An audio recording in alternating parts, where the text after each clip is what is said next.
What's going on, guys? I am the cheapest wrestler in the world, Matt Rivera. And last night was WWE's pay-per-view, Hell in a Cell.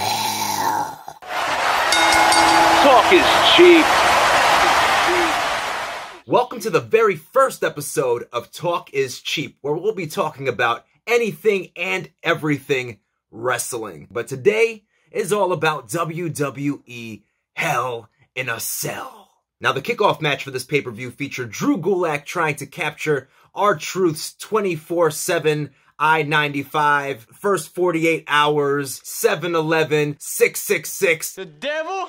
Championship. Now, as you might have guessed, R-Truth started things off, of course, with some humor, made sure little Jimmy was safe, trying to, escort him out of the ring. But, well, Drew Gulak had some other things in mind. He invites little Jimmy over to exchange some secret handshakes, play a little patty cake, take some pictures, smile for R-Truth. R-Truth is a little skeptical, but eventually he's like, okay, maybe this Drew Gulak is kind of a nice guy. He'll treat little Jimmy well. And then, of course, Drew Gulak doesn't. He decides to channel his inner Gene Snitsky and punt little Jimmy just like Kane and Lita's baby back in 2000 and who knows what. This match overall was pretty decent. I mean, it was short and sweet. It's kind of what you would expect out of the two guys. You saw Drew Gulak's submission skills. You saw R-Truth's athletic ability. The match ends with, of course, R-Truth taking the W and then being chased out by a parade of superstars, including Lucha House Party and Akira Tozawa, and maybe some ninjas as well. Our second match of the night featured Jay Uso versus Roman Reigns for the Universal Championship in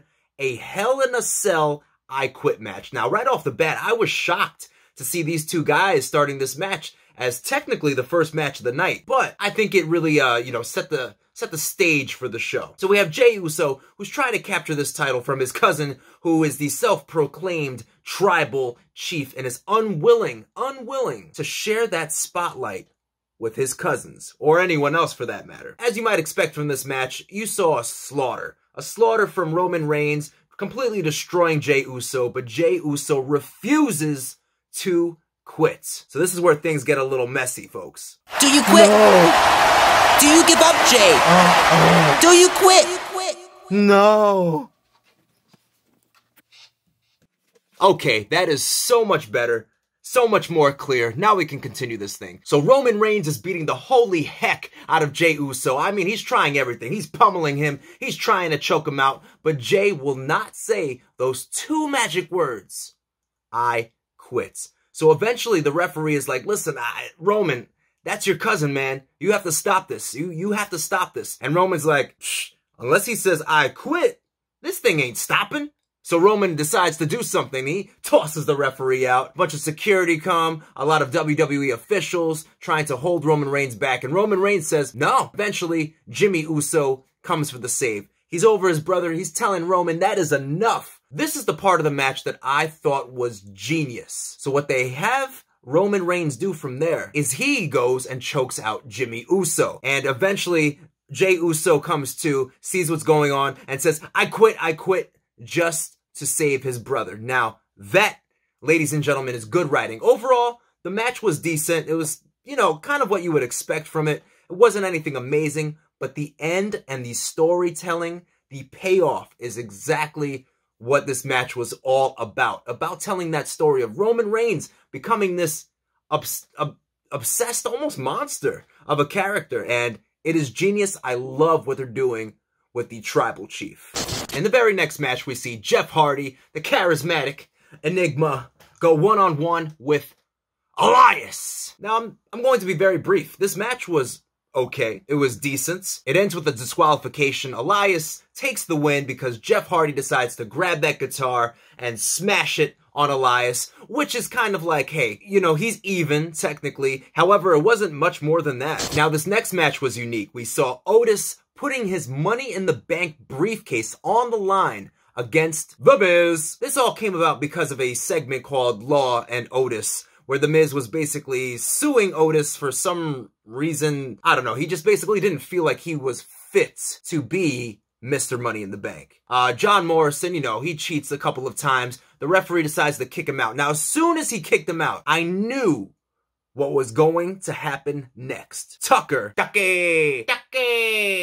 betrays his best friend, Otis. Smacks him upside the head with the briefcase when the referee wasn't looking, so The Miz can get the 1, 2, and 3, and also becoming Mr. Money in the Bank. Overall, this was another match where I was just like, wasn't bad, wasn't great, but now we see a new Money in the Bank, and I'm guessing what happened here was, obviously around WrestleMania, Otis was very, very, very over with the crowd. However, WWE decided to go the extra mile and make him Money in the Bank, which I think we can all agree with. Yes, we liked Otis, but we didn't like Otis that much. We didn't want to see him as like a potential world champ right now, at least not this early in his career. Let me know what you guys think about Otis losing the Money in the Bank briefcase in the comments. I'm curious as to what you guys think. Our next Hell in a Cell match features the WWE SmackDown Women's Championship, Bayley versus Sasha Banks.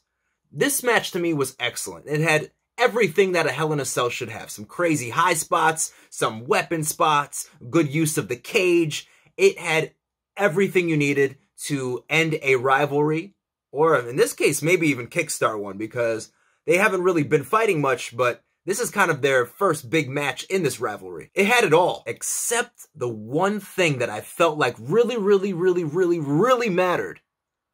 A crowd. Oh my gosh. A crowd for this match would have been ideal. With all the false finishes, with all the story and the history, these two ladies needed a crowd for this match. There were so many times where I was like, man, if a crowd were there, they would have made so much noise for that. They would have booed, they would have cheered, they would have been on their feet, they would have been holding their head.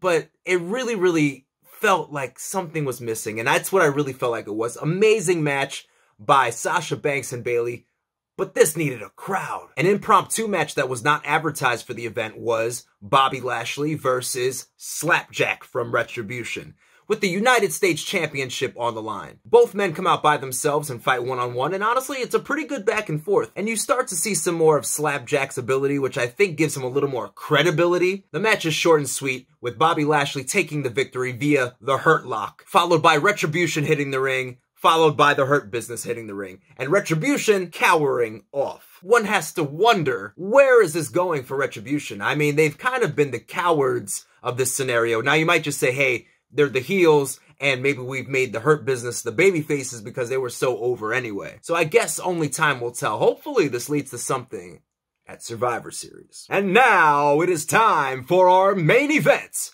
where we see the WWE Champion Drew McIntyre, I should say the reigning WWE Championship, because at this point he has had it since WrestleMania. He's going against the Viper, the Legend Killer, Randy Orton.